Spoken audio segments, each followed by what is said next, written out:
you know, we've quite been having so many topics on and off camera, and one of the topics is the transparency. You know, right now we're having our national team in a camp in Rwanda right now. I think they had their friendly yesterday. Yeah. Yes, and they are looking out to travel to Rwanda Angola. in Angola Yeah. for their games, and we'll be having I think a back to back on 4th and 5th, right? Yeah. Then another game, the first game will be there on 2nd. But I feel like me personally, there are guys I've seen on the national team, which I really appreciate how they've been converting on the game. But also, how is it going to the association for the players get involved maybe to the national team to see more of local talent, you know, getting into that space, whereby there's even transparency for everyone to know how is this process handled.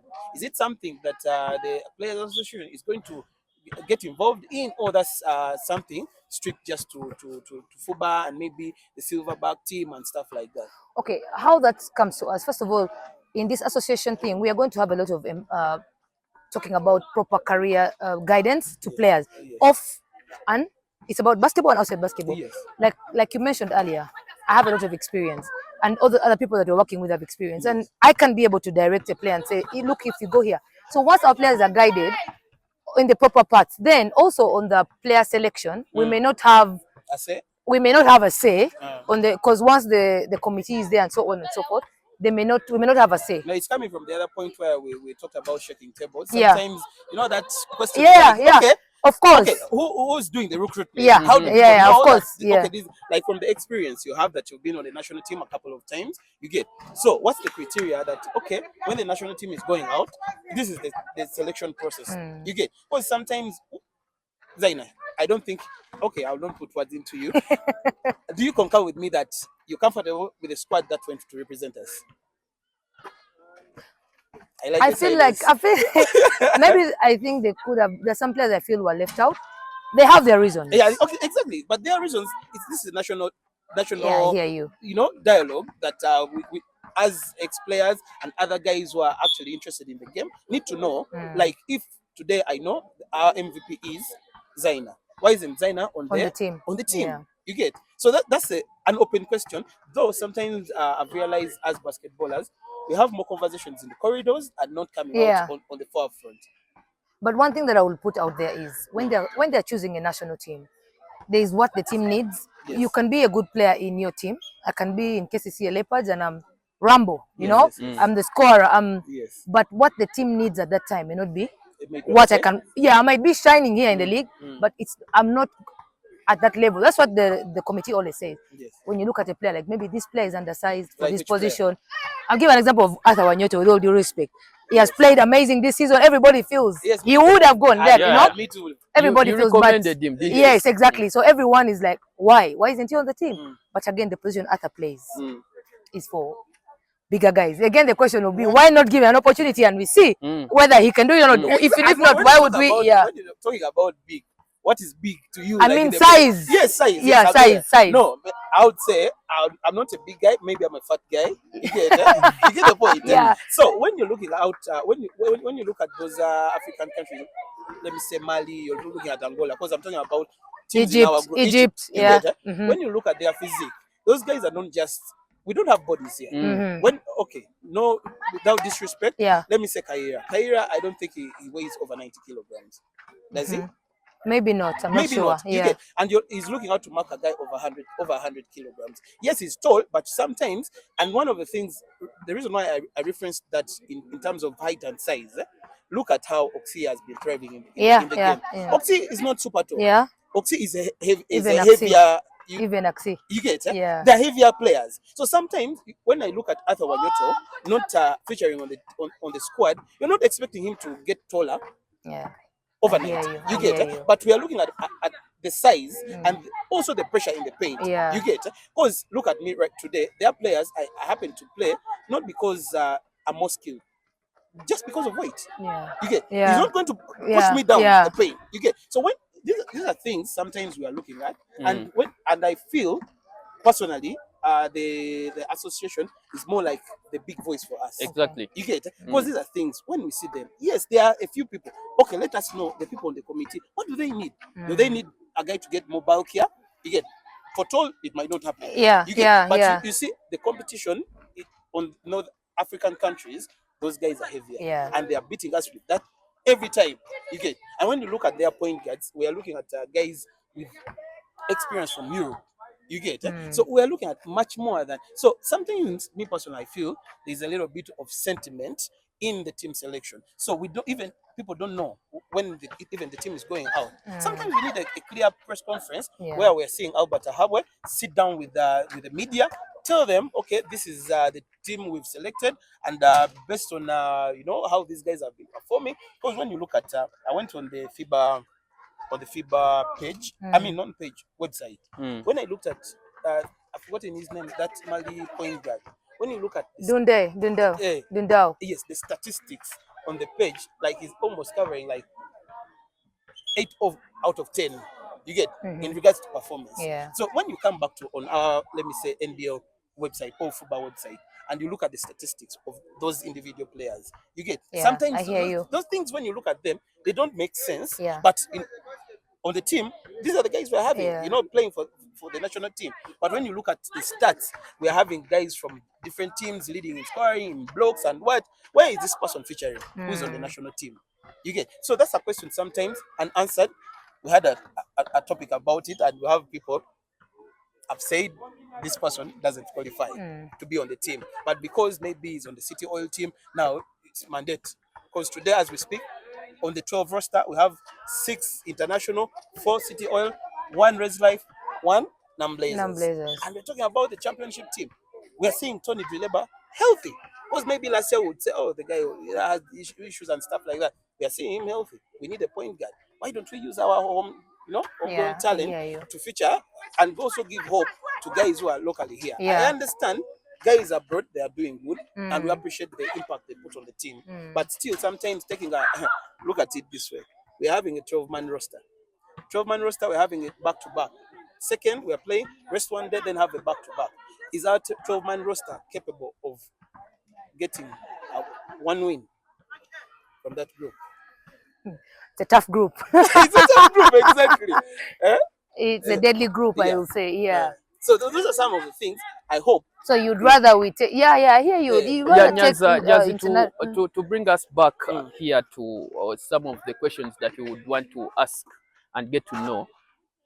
We think that the greatest thing that the association is bringing here is some level of accountability to the game, appreciate that. And that is going to take us a long way as a fraternity, right? Yeah. And when we talk about accountability, for me, I want to bring it down to Division 1 and Division 2.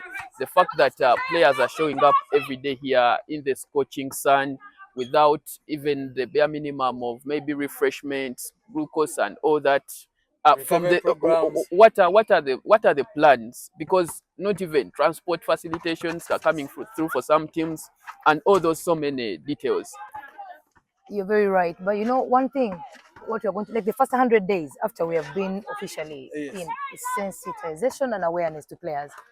Players also, I don't blame management. I blame management is to also take responsibility and so on. But players will take the biggest responsibility because we are not informed. Why are you rushing to sign for somewhere where you're not being taken care of? Yes, it's not sustainable. Yeah. I know Nyanzi, Zaina will play for this team. They don't pay their salaries. They struggle the whole year. Then you still sign for the same team.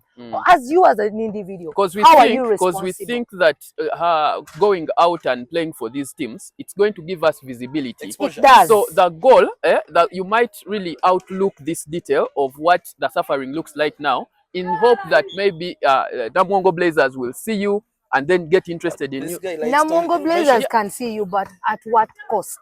Zaina, this guy, I think he's a staunch Namungo Blazer. Somehow, you realize, Jotham, somehow we throw in a Namungo Blazer. But what is wrong with Namungo Blazers? We are being generic here. Namungo Blazers were the champions. Defending champions. Yeah, so I hear you. I think until when it is lost, we shall forget about them. But now they are going to be the point of reference. I hear you. Yeah, surely. So, but of course, first of all, we are going to be going to training grounds. We are going to have our days first of all, we're going to create our channel on how we shall get proper communication from players. I know players are scared, or they even fear their management. You know, they fear to complain. But we are finding out like already. Box. Yeah, something anonymous, but we hit the point. Yes. So we are going to have our channels on how we are going to get that feedback, but also we are going to be proactive. We're really going to go. We already agreed we shall be going to the training ground, checking out. Then contracts, we're going to have legal people that will advise players. So if you come and say, I'm joining, you subscribe, then we are going to guide you 100%. We shall go through the contracts with you and guide you on what clauses are important and what protect the players. Then the issue of health. Yes. The small subscription that we're going to be contributing when you're joining, we're going to take part of that. And then as we are looking, when people, even sponsors, if they say you organize, exactly, then we will get on board. But that is the first priority. Exactly. Health insurance, for exactly. sure. That's what we're looking at. It's like you said, it is long overdue. But now for me, I want to get this as the last question for you. Is it, are we still at the best time to ask how do the players subscribe? What is the minimum requirement for the subscription fee? How do we get to, because we are happy that the association is here and is here for us, the players. Now, how do we? So the players will subscribe individually. We don't even want to say go to the management, go to your captain, no. Me as an individual, I want to be part of it. You reach out to us. The subscription fee is, I think, 20,000 for the NBL and 10,000 or 15,000 for the lower division. Yeah. 20,000, you say? First, repeat that. People need to know about this. Wow. Yes. It's very important. For the for the NBL, yes. 20,000 shillings, and then for the lower divisions, it's 15,000 and 10,000. Yeah, that's it. And then for 1 year. For a year, yeah. And then for the rest of us who don't fall under that category, but we want to be part of the association.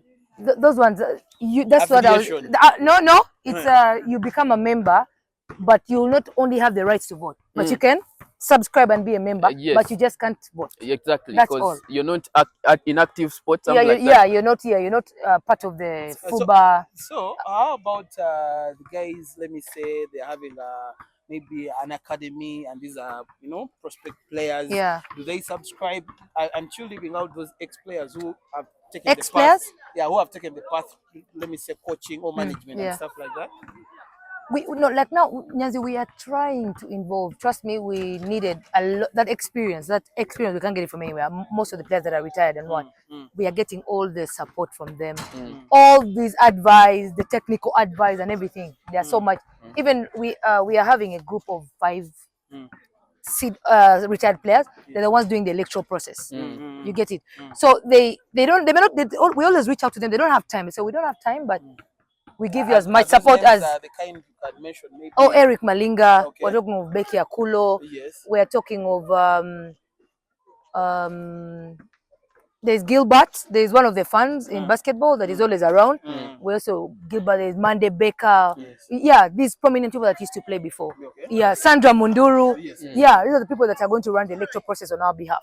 That's interesting. Wow. Now, Nyanzi, the Converse Basketball Players Association is so fresh. It is too fresh. We cannot ask and exhaust this topic right here, right now. But we have been very happy that she has said that they are just getting started. Did you say that you have efforts of reaching each and every other person? Yeah. You confirm that? Yeah. And still from you, the people that are following this channel, please go ahead and have your questions asked, because she has assured us that she's going to come back and answer some of those questions. Other than that, Nyanzi, tell me, how do you feel about this whole vibe?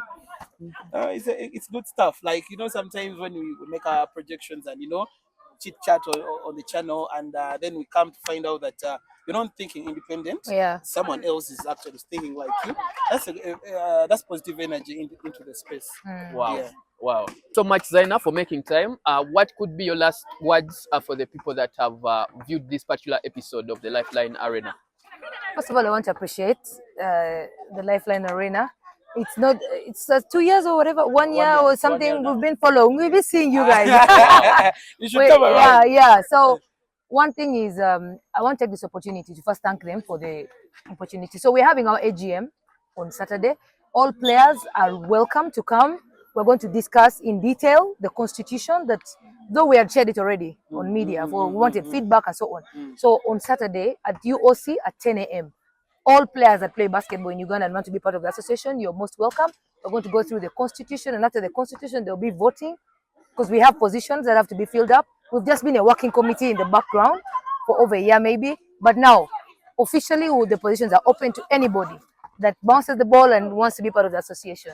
So yeah. Wow. Thank you so much. Wow. Thank you so much, Zaina, for making time. Nyanzi, you're always here with me. I'm always your host, Assam. Thank you so much, guys, for always following us here at the Lifeline Arena podcast. Until next time, see you. Ciao.